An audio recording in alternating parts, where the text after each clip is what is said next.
Hey, good morning, physics students. This is Mr. Branca. We are going to be starting today with fluids, and we're going to go over pressure and fluids. I'm going to share my go. All right, so today we are going through fluids and fluid pressure for AP Physics 2. Real quick, couple little memes. Hope you enjoy those. Pause the video. That way you can check those out. All right, reminders, make sure you've turned on notifications on Remind. Your teacher's going to be communicating to you through this.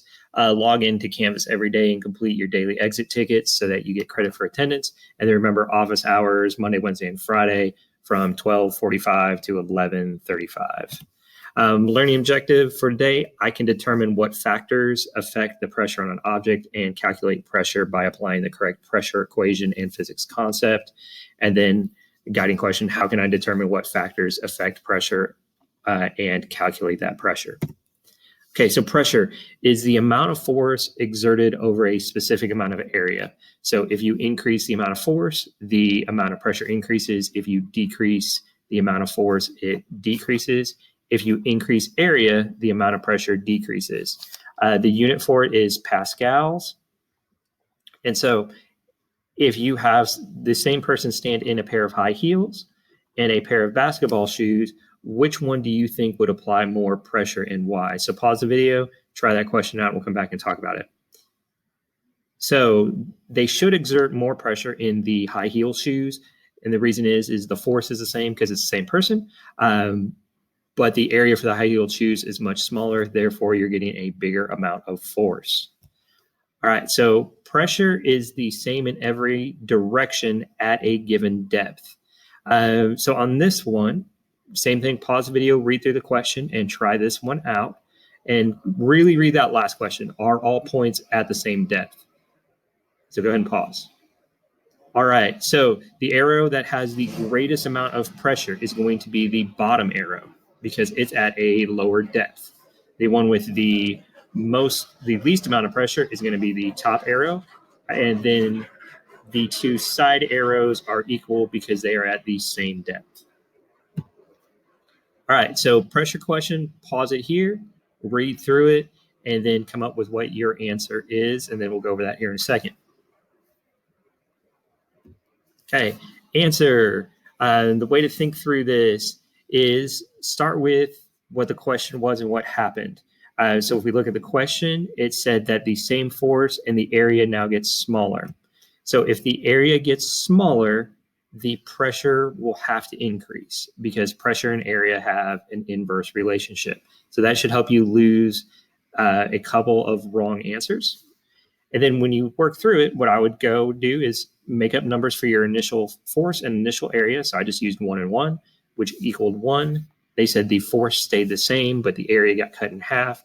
So 1 divided by a half equals 2. So the final pressure is twice of that of the initial pressure. All right, so pressure in fluids due to depth.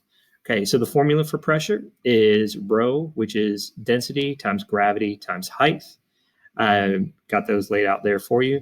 So pressure is going to increase in 3 situations.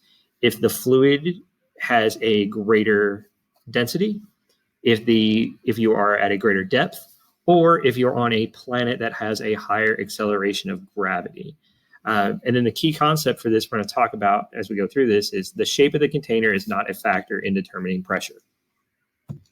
Okay, so read this question, go ahead and pause the video here, and then see what you come up with, and I'll come back to you with the answer.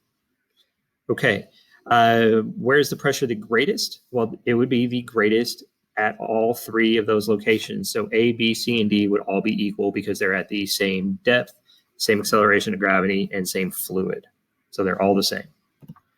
All right, same thing on this one. Go ahead and pause the video and see where do you think the pressure is the greatest, 1, 2, or 3. All right, so in this one, the pressure should be equal at 1, 2, and 3 because they are all at the same depth.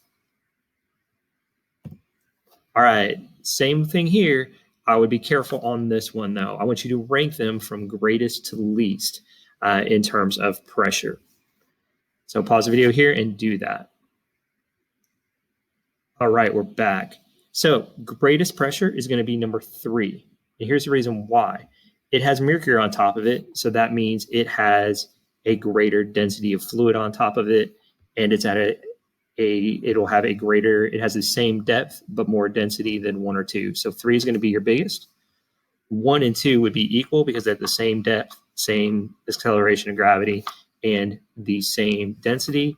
And then 4 and 5 would be equal to each other, but they would be the least. And then here is a copy of the top of your formula chart. Atmospheric pressure and gauge pressure. Atmospheric pressure is about 1 times 10 to the 5th pascals. You can find that in your constant chart if you look at the very bottom. It's down here at the bottom where it says 1 atmospheric pressure equals 1 ATM. Okay, so definitions, you can read through those. What atmospheric pressure is the pressure from the atmosphere. Gauge pressure is any pressure in addition to atmospheric pressure. That would be like taking the pressure on your car tire. And then absolute pressure is adding together the atmospheric and the gauge pressure. And that would just give you total pressure. All right, question here, just kind of pause the video.